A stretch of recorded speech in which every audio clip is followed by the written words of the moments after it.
하나님 말씀 보겠습니다. 요한복음 6장 60절부터 66절까지의 말씀을 제가 봉독하겠습니다. 제자 중 여럿이 듣고 말하되 이 말씀은 어렵도다 누가 들을 수 있느냐 한데 예수께서 스스로 제자들이 이 말씀에 대하여 수군거리는 줄 아시고 이르시되 이 말이 너희에게 걸림이 되느냐 그러면 너희는 인자가 이전에 있던 곳으로 올라가는 것을 본다면 어떻게 하겠느냐 살리는 것은 영이니 육은 무익하니라.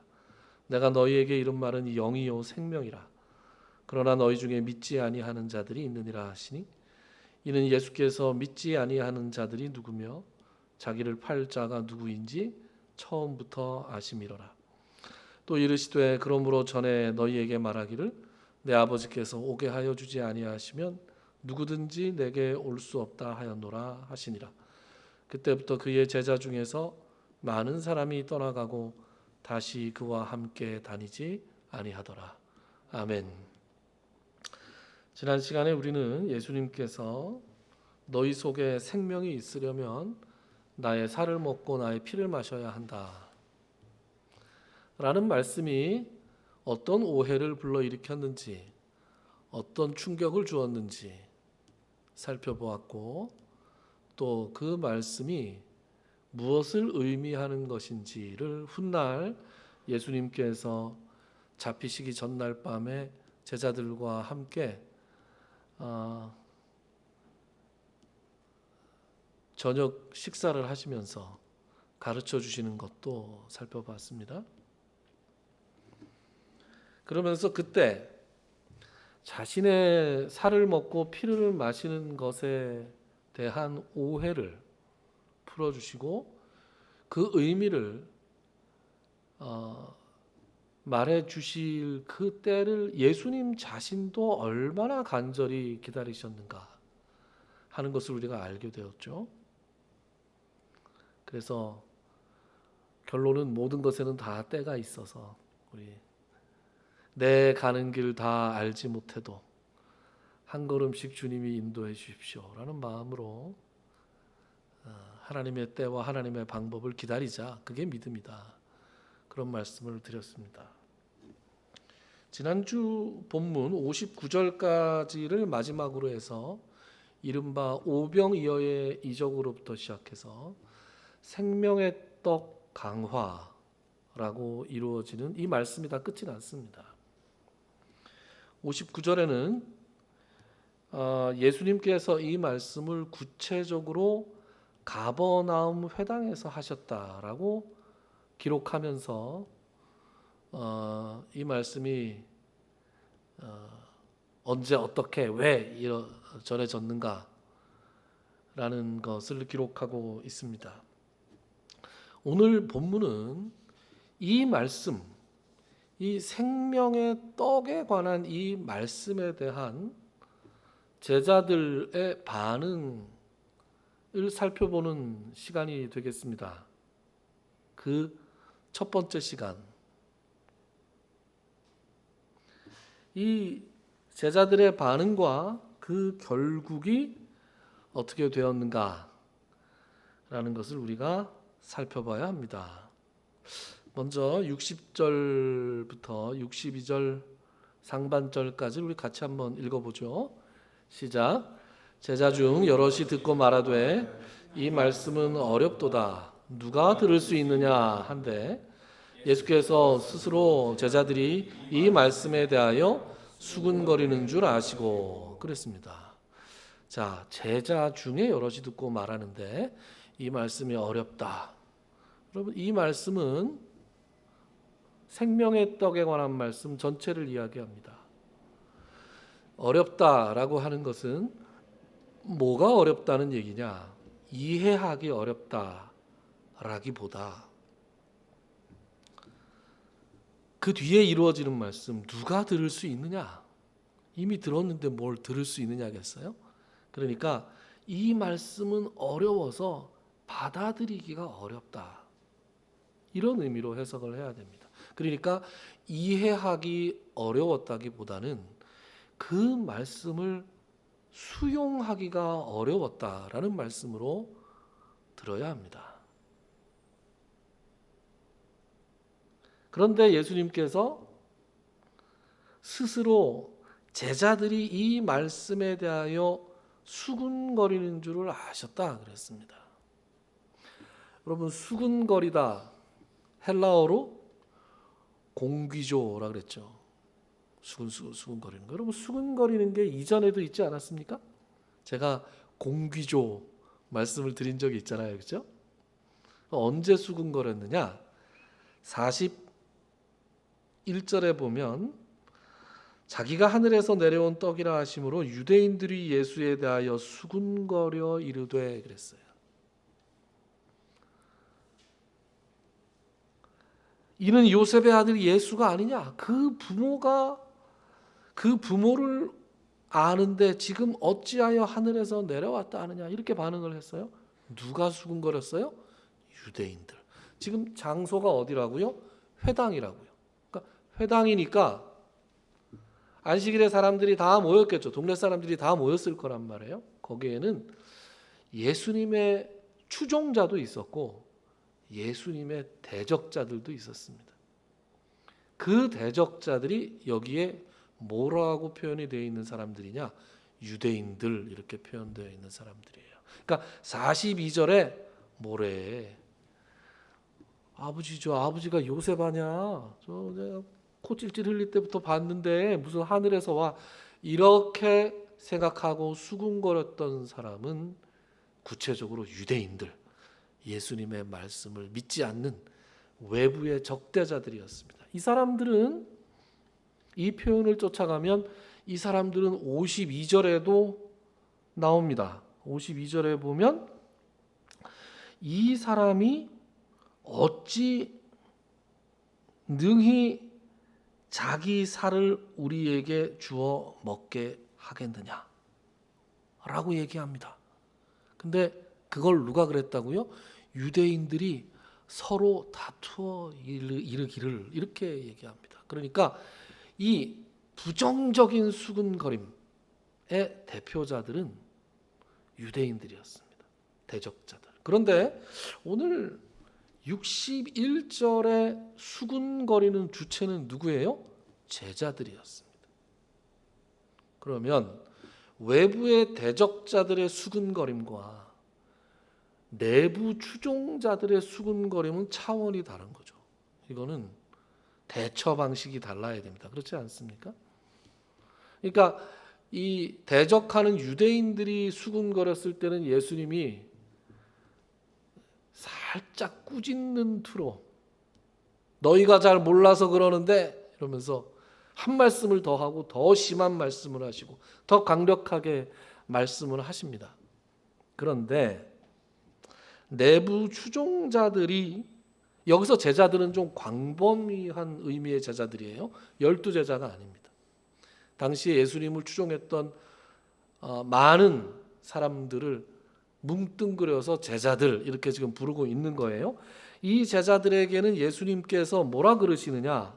자, 61절 어떻게 이어져요? 예수께서 스스로 제자들이 이 말씀에 대하여 수군거리는 줄 아시고 그 다음 61절부터 제가 읽습니다. 이르시되 이 말이 너희에게 걸림이 되느냐? 이렇게 되묻고 계십니다. 걸림이 되느냐? 얘들아, 이게 지금 걸림돌이 되니 너희들한테? 이게 이 말씀의 뉘앙스가 야단치는 거나 꾸짖는 것이라고 책망하시는 것이라고 보기는 좀 어렵습니다. 뭔가 안타까움이 깃들어 있는 그런 말씀입니다. 그런데 구체적으로 그들에게 걸림돌이 되는 것이 뭐였습니까? 살과 피를 먹는다. 문자적으로 살과 피를 먹는다라고 받아들여서 이것이 걸림돌이 되었다기보다는 52절에 이 사람이 어찌 능히 자기의 살을 주어서 우리에게 먹게 하겠느냐? 다음에 나오는 53절부터 59절의 말씀을 쭉 읽어보면 그것이 문자적으로 해석할 만한 것은 아니구나. 뭔진 모르지만 대단히 신비롭고 기이한 말씀이다 정도로 내부 추종자들은 아마 받아들였을 거예요. 그런데 이들에게 걸림돌이 되었던 말씀은 그것이 아니었어요. 살과 피를 먹고 마시는 그 문제에 국한된 것이 아니라 내가 하늘에서 내려온 생명의 떡이다. 자기 자신을 신적인 존재, 하나님과 같은 존재로 예수님께서 계시했기 때문에 그것이 그들에게 걸림돌이 되었다고 봐야 합니다. 왜 그렇게 봐야 하느냐? 62절에 이런 말씀이 나오는 거죠. 62절. 그러면 이 말이 너희에게 걸림이 되느냐? 그러면 너희가 인자가 이전에 있던 곳으로 올라가는 것을 본다면 어떻게 하겠느냐? 자, 예수님께서는 지금 무슨 말씀을 하셨습니까? 너희가 내 살과 피를 먹고 마셔야 한다. 내 살은 하늘에서 내려온, 내 몸은 하늘에서 내려온 생명의 떡이기 때문에 그것을 먹으면 영생할 것이다. 너희가 생명을 얻을 것이다. 이렇게 말씀했잖아요. 그러니까 예수님은 지난 시간에 말씀했듯이 예수님이 어떻게 죽으셔서 우리의 죄를 대속해 주실 것인가를 지금 설명하고 계시는 거예요. 그 말씀을 해도 너희가 그것이 걸림돌이 될 텐데, 그러면 내가 이전에 있던 곳으로 올라가는 것을 본다면 이거 뭐예요? 승천하시는 거죠.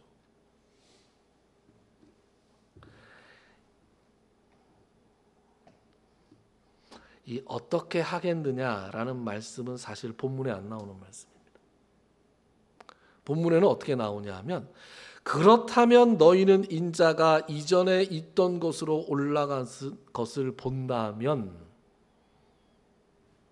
하고 뒤에가 이렇게 생략돼도 이렇게 해석할 여지가 있는 문구예요. 영어에 익숙하신 분이면 what if 문장이에요. 만약에 뭐뭐라면 어떻게 될까? 이런 문장이에요. 그래서 이거에 대한 해석들이 많습니다. 그런데 이렇게 되는 거죠. 승천이라는 말씀을 좀 더 신학적으로는 승귀라고 말씀합니다. 승귀. 어쨌든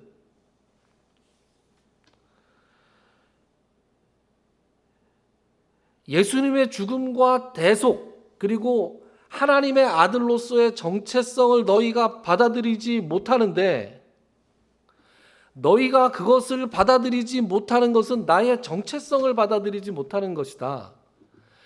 그런 너희들에게 더 큰 표적을 보여준다고 하더라도 너희가 과연 믿을 수 있겠느냐? 너희에게는 더 큰 표적이 필요한 것이 아니다. 바로 63절. 살리는 것은 영이니 육은 무익하니라.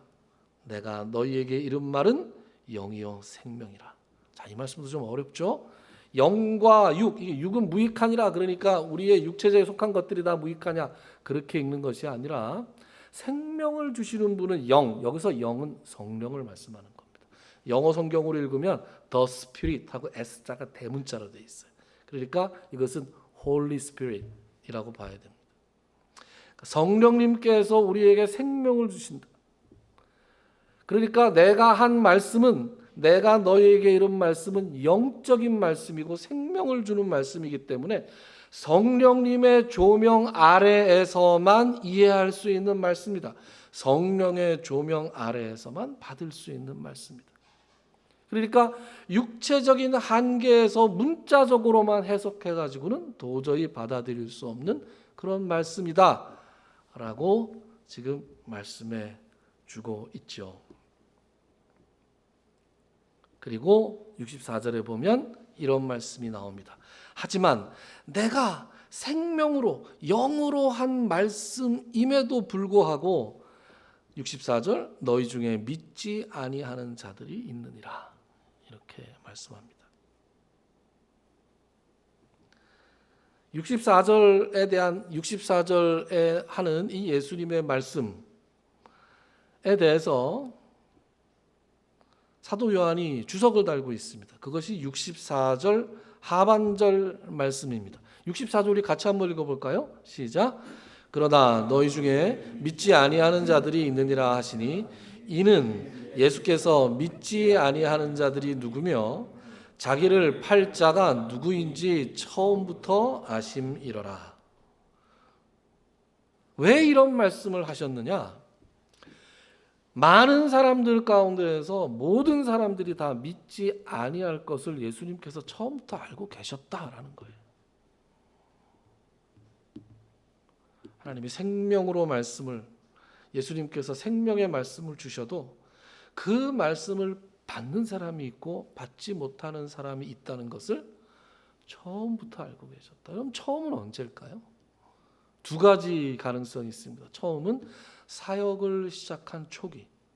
더군다나 자기를 팔 자가 누구인지 처음부터 알았다라고 얘기하면 가룟 유다를 부르실 때부터, 제자들을 부르실 때부터 알았다라고 볼 수도 있고, 예수님이 하나님이시라는 것을 감안하면 창세 전부터 알고 계셨다 이렇게 볼 수도 있겠죠. 어쨌든 하나님, 예수님께서는 모든 일이 이렇게 되어질 것이라는 것을 이미 알고 계셨다라는 것이죠. 그래서 66절에 보면, 그래서 65절에 보면 같이 한번 읽어볼까요? 또 이르시되 그러므로 전에 너희에게 말하기를 내 아버지께서 오게 하여 주지 아니하시면 누구든지 내게 올 수 없다 하였노라 하시니라. 그래서 내 말을 듣고 성령의 조명함을 받아서 내 말을 믿고 받아들일 수 있는 사람은 아버지께서 오게 하여 주신 사람들밖에 없다. 이렇게 말씀하고 계시는 거죠. 내가 그렇게 말하지 않았니? 그래서 66절에 보니까 슬픈 현실이 있죠. 66절 보니까 그때부터 그의 제자 중에서 많은 사람이 떠나가고 다시 그와 함께 다니지 아니했다. 그리고 나서 12제자 얘기가 67절부터 나오는데 그것을 다음 시간에 살펴볼 겁니다. 그러니까 66절까지 많은 무리들이 예수께 와서 실제로 예수님을 따르고 제자라는 호칭도 어렴풋이 받았지만 그 제자들 중에 많은 사람들이 떠나갔다는 거예요.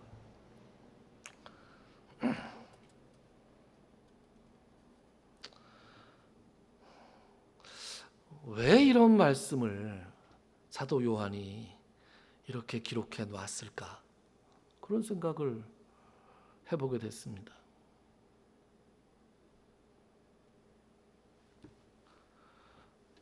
지난주에 추석이어서 추석을 앞두고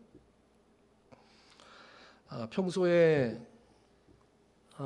저한테 많은 은혜를 베풀었던 사회에서 만난 형님 한 분을 모시고 식사를 했어요. 우리 석 집사님하고 같이. 우리 안장누님보다 조금 연배가 조금 아래이신 분인데 그분은 이제 예수를 믿는 분은 아니에요. 그런데 많이 도움을 주셨습니다. 그래서 늘 감사하는 마음을 갖고 있고, 그래서 가끔 전화 드리고 뭐 그렇게 식사 대접도 하고 그러고 있습니다. 그런데 그분이 이제 만나서 인사로 이렇게 저한테 물어보셨어요. 어떻게 교회 성도들은 많이 늘었어?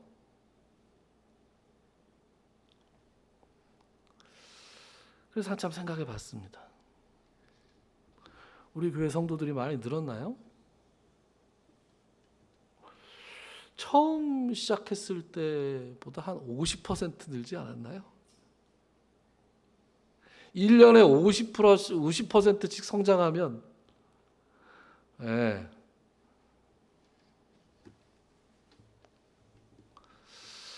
그래서 한참 생각을 해봤습니다. 목회자들에게 목회자들이 늘 생각하는 것은 제가 굉장히 여유만만하게 표정은 짓고 있지만 늘 생각하는 것은 왜 교회가 성장하지 않을까라는 생각입니다.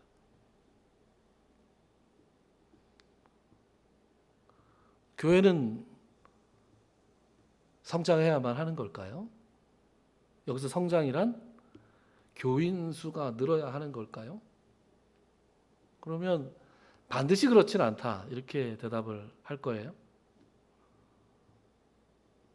그러면 이제 목회자가 스스로에게 던지는 질문은 그겁니다. 네가 목회를 잘하면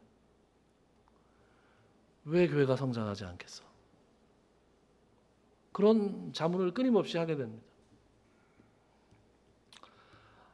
목회자는 교회를 섬기는 사람이기 때문에 그런 생각을 하죠. 여러분들 개개인적으로 한번 적용할 수 있습니다. 꼭 목회가 아니더라도. 내가 사업을 하는데 작게든 크게든 내가 정말 열심히 하고 제대로 하면 그 사업이 왜 성장 안 하겠어? 그런 질문 해볼 수 있지 않습니까? 너 학원을 하는데 너 열심히 제대로 네가 정말 괜찮은 선생님이면 왜 학원에 애들이 줄겠어? 늘어야 되지 않아? 얼마든지 이런 질문을 할 수 있습니다. 너 정말로 똑바로 된 부모라면 애들이 정말 반듯하게 커야 되는 거 아니야? 애들이 왜 그 모양이야? 당신은 그렇게 신앙이 좋다고 하는데 왜 애들은 신앙이 없어? 어떤 분야든 어떤 현실이든 간에 우리한테 다 그런 어떤 뭐라 그럴까요? 아픈 구석들이 있어요. 그리고 스스로가 계속해서 내가 정말 최선을 다하고 있는가? 내가 정말 열심히 하고 있는가? 그런 자문을 해보게 되는 대목이 있지 않습니까?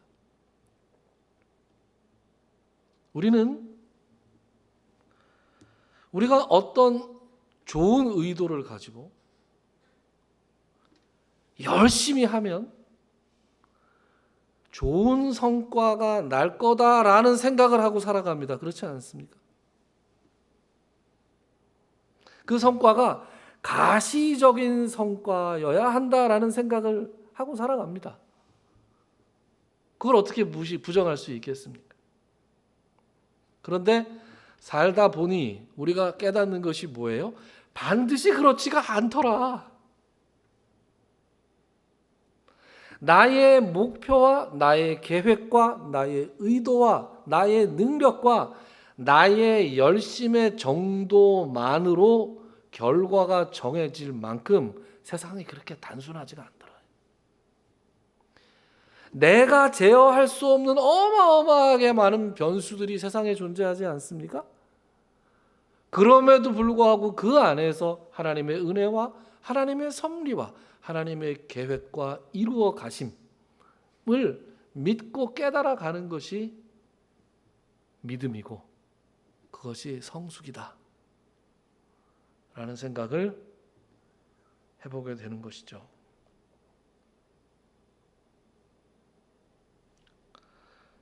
사도 요한이 왜 이런 말씀을 기록했을까? 저는 요한복음이 언제쯤 기록되었는가를 좀 생각할 필요가 있다고 생각했습니다. 요한복음이 기록된 것은 모든 복음서 중에서 제일 마지막이에요. 마태, 마가, 누가 이후에. 그러니까 보통은 마가가 제일 먼저다. 그 다음에 마태하고 누가는 각각 다른 사람들, 다른 신자들을 대상으로, 마태는 유대인들을 향해서 주로, 누가는 주로 이방인들을 향해서 복음서를 비슷한 시기에 썼다. 그리고 90년에서 100년 정도의 사이에 요한이 요한복음을 기록했을 것이다 라고 학자들이 보통 이야기를 합니다. 추정을 하죠. 그때가 보통 언제냐? 도미티아누스라는 황제가 기독교를 아주 조직적이고 제국 전체적으로는 아니지만 도미티안 박해가 있었던 그 시기와 맞물리거나 조금 후라고 볼 수 있습니다. 그럼 뭐가 일어났겠어요? 무엇을 기독교 공동체가 뭘 경험했겠습니까? 대규모의 이탈과 배교를 경험하지 않았겠습니까? 외부에서 내부에서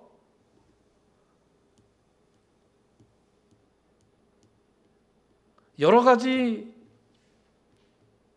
조롱과 비난과 폄하의 말들이 들려왔을 것입니다. 하나님의 아들이라며. 하나님의 아들이 말씀을 하셨는데 사람들이 왜 떠나가? 하나님의 아들이 생명의 말씀을, 성령으로 생명의 말씀을 했는데 왜 그 말을 안 믿는 사람이 있는 거야? 지금은 박해를 했다고 치자. 아니, 예수님이 직접 말할 때는 왜 떠나갔는데? 예수님이 말씀해도 안 들었는데 김원규 박사가 말을 한다고 해서 듣겠냐마, 이런 식의 우스운 생각도 좀 하긴 하지만 그것에 대한 답이 필요했을 것 같아요. 안팎에서 들려오는 이 목소리에 대한 답이, 성령의 조명이 있지 않으면 아무리 생명의 말씀, 진리의 말씀이라 하더라도 예수님이 하나님의 아들이라는 그 정체성을 받아들일 수가 없다. 하나님께서 그 정체성을 받아들이도록 하나님이 예수님께로 사람들을 이끌어 주지 아니하면 결코 예수님께로 갈 수 없다.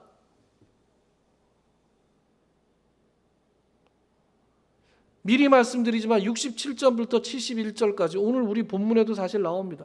누가 자기를 팔 자인지 처음부터 아셨다. 아니, 예수님이 직접 뽑으셨다면서. 누가복음 6장에 보면 예수님께서 12제자를 선발하시기 전에 밤새 기도하셨어요. 하나님의 아들이 밤새 기도를 하고 뽑은 제자 중에 하나가 마귀였다니, 이게 말이 돼? 어떻게 그런 일이 있을 수 있어? 라는 그 자문과 외부로부터의 조롱에 대한 대답이 그 기독교 공동체에 필요했을 거라고 생각합니다. 그래서 그것은 다 하나님의 섭리 가운데 있는 거예요. 예수님이 처음부터 그렇게 될 줄 다 알고 계셨어요. 하나님의 큰 그림 안에서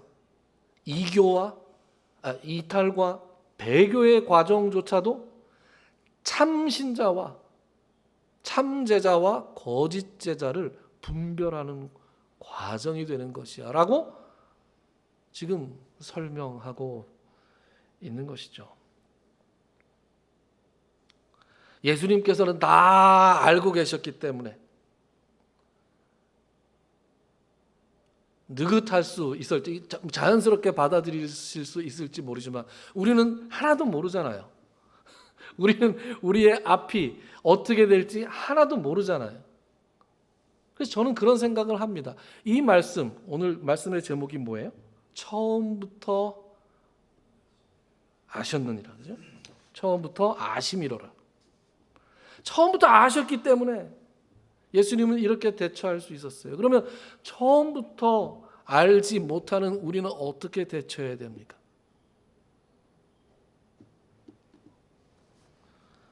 처음부터 알고 계시는 예수님을 믿음으로 대처해야 됩니다.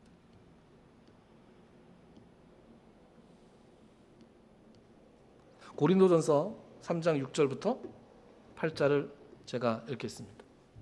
3절 6절부터 8절 제가 읽습니다. 나는 심었고 아볼로는 물을 주었으되 오직 하나님께서 자라나게 하셨나니 그런즉 심는 이나 물 주는 이는 아무것도 아니로되 오직 자라게 하시는 이는 하나님뿐이니라.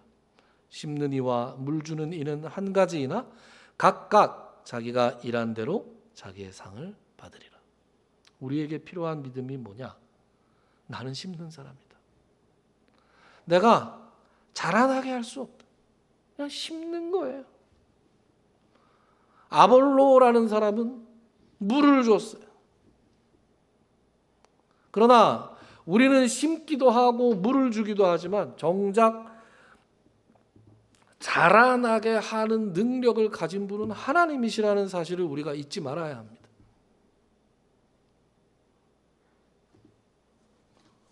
여러분, 포도나무라는 게 그렇다면서요. 포도나무에 열매가 열리려면 심자마자 첫 해부터 열매가 열리는 게 아니라면서요. 모든 과실, 그 뭐라 해요? 열매가 맺히는 나무를 뭐라 그러죠? 유실수? 저만 모릅니까? 하여튼 저만 모르는 게 아니었습니까? 하여튼 무슨 열매를 맺는 모든 나무들이 당장의 결과가 나오는 게 아니죠. 한 3년, 4년, 5년 이렇게 기다려야 포도가 나온다고 그래요.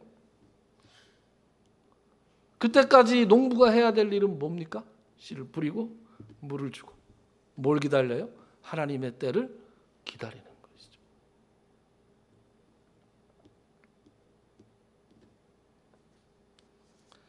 내가 묵묵히 씨를 뿌리고 물을 주면 하나님의 때가 오면 이루어지는데 우리의 조급증은 뭐예요? 그 때가 언젠지 모른다는 거 아니에요. 그러면 그 심은 것으로 만족할 수 있어야 믿음이다 이거예요. 열매가 맺히는 것을 우리가 보지 못한다 하더라도. 고린도전서 3장 6절부터 8절에서 바울은 이렇게 얘기했고 갈라디아서에서는 이렇게 얘기합니다. 제가 자주 인용하는 말씀이죠. 7절부터 9절까지 제가 읽습니다. 스스로 속이지 말라. 하나님은 업신여김을 받지 아니하시나니 사람이 무엇으로 심든지 그대로 거두리라. 자기의 육체를 위하여 심는 자는 육체로부터 썩어질 것을 거두고 성령을 위하여 심는 자는 성령으로부터 영생을 거두리라. 우리가 선을 행하되 낙심하지 말지니 포기하지 아니하면 때가 이름에 거두리라. 제가 늘 이렇게 말씀합니다. 우리가 선을 행하되, 여기서 선을 행한다는 것은 성령을 위하여 심는 것이죠.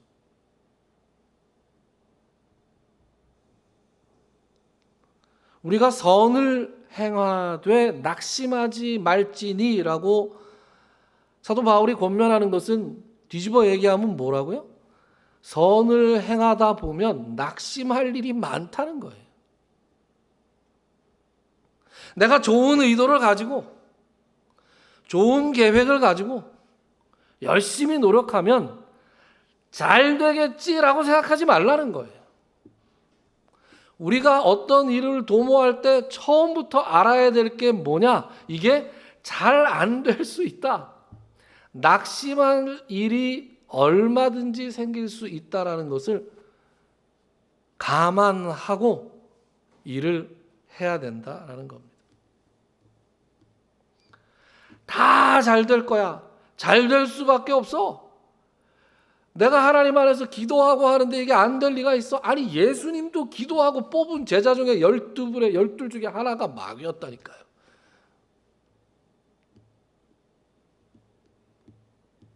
그러니까 하나님의 큰 그림 가운데 이 낙심할 일도 나중에 사용을 받으리라 라는 생각을 가지고 도대체 하나님께서 나중에 어떤 열매를 맺으시려고 이렇게 기다리게 하시는 걸까라는 기대감을 가지고 씨를 뿌리고 물을 주다 보면 하나님의 때가 이르게 된다. 그 하나님의 때를 우리가 살아서 볼 수도 있고 그렇지 못할 수도 있다 라는 것이죠. 제가 늘 말씀드리는 한 분 이야기를 하고 말씀을 마칠까 합니다. 토마스 선교사라는 분이 있죠. 토마스 선교사 얘기는 아무리 강조해도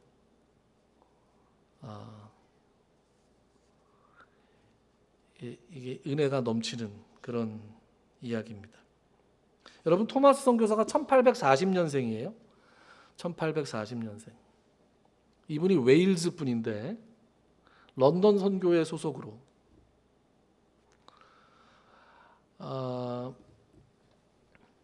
아주 젊었을 때 은혜를 많이 받고 해외 선교사를 지원을 한 다음에 서원을 한 다음에 가장 전투적으로 선교를 했던 내지 선교회, 중국 선교회로 왔습니다. 근데 이 토마스 선교사의 목표는 뭐였냐? 애초부터 조선을 마음에 품고 기도했어요. 1863년 12월에 중국 상하이에 도착했대요. 그럼 몇 살 때입니까? 23살 3살 때죠. 그 젊은 나이에 결혼을 해서 조선으로 가기 위한 교두보로서 중국에 머물렀습니다.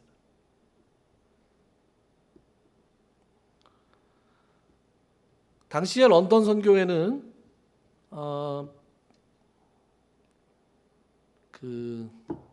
조선을 최고 위험 지역으로 분류를 했어요. 그래서 선교사들이 조선에 당분간 가지 말 것을 권하고 있었습니다. 그런데 이 사람은 내가 목숨을 걸고라도 가야 되겠다 라고 마음을 먹고 중국에서 틈을 엿보고 있었어요. 그런데 그에게 예기치 않은 일이 일어났습니다. 63년 12월, 그런데 그 다음 해에 같이 선교를 왔던 아내가 유산을 했고 그 유산의 합병증으로 말미암아서 사망을 했어요. 얼마나 타격이 컸겠습니까? 선교의 의지가 꺾일 만도 한데 이분이 선교의 의지가 꺾이지 않았어요. 더더욱 조선으로 가기를 원했고 1865년에 백령도에 한번 왔었다 그래요.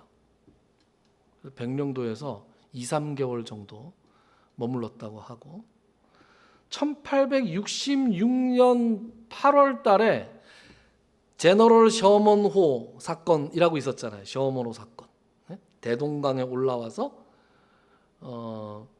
조선 병사들에게 잡혀서 그 배는 불이 타고, 그죠?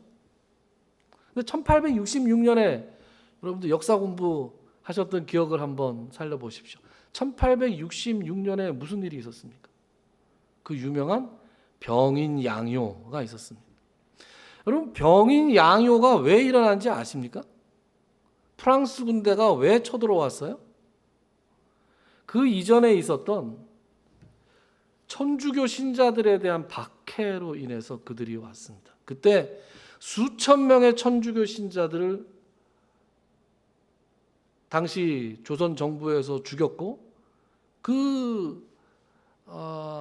참수했던 사람들 중에 프랑스인 선교사들이 포함되어 있었어요. 그거에 대한 보복으로 프랑스 군대가 조선을 공격했죠. 그 시기에, 그 무시무시한 시기에 이 사람이 지금 겁도 없이 조선 땅에 발을 들인 거예요. 통역사의 자격으로. 그리고 와서 어떻게 됐습니까? 오자마자 붙잡혀서 참수를 당하는 순교를 했습니다. 그럼 여러분, 저는 맨날 그런 생각이 들어요. 토마스 선교사 뭐 한 거예요? 열정을 가지고 기도하면서 굉장히 준비했는데 그 과정에서 아내도 죽었어요. 그리고 자기도 오자마자 바로 죽었어요. 그가 한 일이라는 건 품속에 있던 쪽복음을 갖다가, 그것도 중국어로 된, 한문으로 된 쪽복음을 그냥 이렇게 주고 이렇게 버리는, 이렇게 던지면서 예수 예수라는 말을 한 것밖에 없다 그래요. 토마스 선교사의 그 희생과 그 순교는 정말로 놀라운 것이긴 했지만 실제로 뭘 했느냐? 그냥 씨를 뿌렸어요. 터툴리안이 그랬죠. 순교자의 피는 교회의 씨앗이다. 그런데 그 이후에 벌어진 일을 여러분 아십니까? 그때 토마스 선교사의 목을 참수했던 박춘권이라는 사람은 그 사람이 준 책을 집에다가 숨겨놨는데 본인은 읽지 않고 있다가 그 조카가 와가지고 그것을 읽고 예수를 믿고 중국에 가서 선교사, 로스 선교사라는 선교사를 만나서 훗날 그 사람이 조선 최초로 구약 성경을 중국어에서 한글로 번역하는 사람이 됩니다. 놀랍지 않습니까? 그리고 토마스 선교사가 순교하던 그 자리에 12살짜리 최치량이라는 소년이 있었는데, 그때 그 중국어로 된 그 쪽복음을 몇 개 들고 좋아서, 왜? 내용이 좋아서가 아니라 읽을 줄도 몰랐지만 그 종이가 귀하던 시절이라서 그 종이를 들고, 어떤 관계였는지 모르지만 당시에 영문주사, 화급관리였던 영문주사 박영식이라는 사람에게 가서 그것을 줬어요. 그랬더니 이 사람이 그걸 받아가지고 이게 위험한 물건인 줄 알지만 이게 너무나 귀한 거다. 왜? 종이가 귀하니까. 그래서 그걸 받아서 좋아해가지고 뭘 했다고요? 벽에다가 도배를 했어요. 그래서 나중에 그런 기록이 나옵니다. 누워서 왼쪽으로 누워도 성경 말씀이 보이고, 오른쪽으로 누워도 성경 말씀이 보이고, 누워도 천정에 성경 말씀이 보이고, 그래서 그 말씀을 믿다가 이 사람이 변화가 돼요. 그래서 이 사람이 예수를 믿게 됩니다. 그 사람이 성경 말씀으로 문자 그대로 도배를 했던, 그죠?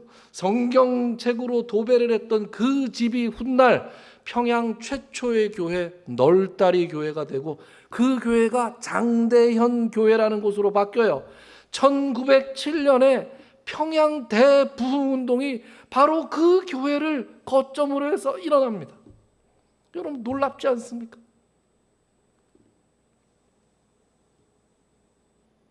그리고 그 박영식이라는 사람은 훗날 그 널다리 교회의 영수, 오늘날로 치면 장로, 그때는 조선인 목사가 없었기 때문에 장로라는 중차대한 임무를 맡고 기독교의 아주 교회에, 한국 교회에 아주 커다란 씨앗이 됩니다. 그리고 처음 그 목을 쳤던 그 박춘권이라는 사람도 훗날 평양에 있는 다른 교회, 이름을 까먹었어요. 어떤 교회에 또 장로님이 됩니다. 토마스 선교사는 그저 씨를 뿌렸어요. 자기가 살아있을 때 그 성과를 도저히 보지 못했습니다. 그러나 하나님의 큰 계획 가운데 그의 순교가 있었고, 하나님의 놀라운 섭리와 은혜와 능력으로 말미암아 그 씨앗이 어마어마하게 자라는 한국교회의 대부흥을 모든 사람들이 체험하게 했다는 것이죠. 그러므로 여러분, 우리가 해야 될 일이 뭐라고요? 씨앗을 뿌리고 물을 주는 일입니다. 오늘 재곤 형제가 기도하면서 우리 교회가 작지만 아까 외웠는데 까먹었어요. 어떤 사람에게는 우리 갓길 교회가 쉼이 되게 해주시고, 또 어떤 사람에게는 새로운 출발이 되게 해달라고 기도하는 거 들으면서 제가 굉장히 은혜를 많이 받았습니다. 교회가 건강해야 됩니다. 교회의 숫자, 교인의 숫자를 가지고 우리 교회가 제대로 가 있다, 이렇게 가고 있다, 이렇게 판단할 것이 아니라 우리 안에 얼마나 제대로 된 말씀이 선포되고 그 말씀에 대한 반응이 있느냐, 얼마나 진실된 사랑과 복종과 헌신이 서로 간에 있느냐, 그리고 크던 작던 우리의 힘을 다해서 우리 주변에 있는 이웃들을 우리가 섬기고 있느냐, 그렇게 우리는 씨를 뿌리고 물을 주는 일을 하고 있는 것입니다. 건강한 교회, 하나님이 기뻐하시는 교회로 우리가 자리를 잡고 있는 것이죠. 때가 이르면 하나님께서 우리 교회를 위해서, 교회를 통해서 더 큰 일을 하실 수도 있지 않겠습니까? 그것을 우리가 보든 보지 못하든 간에. 기도합시다.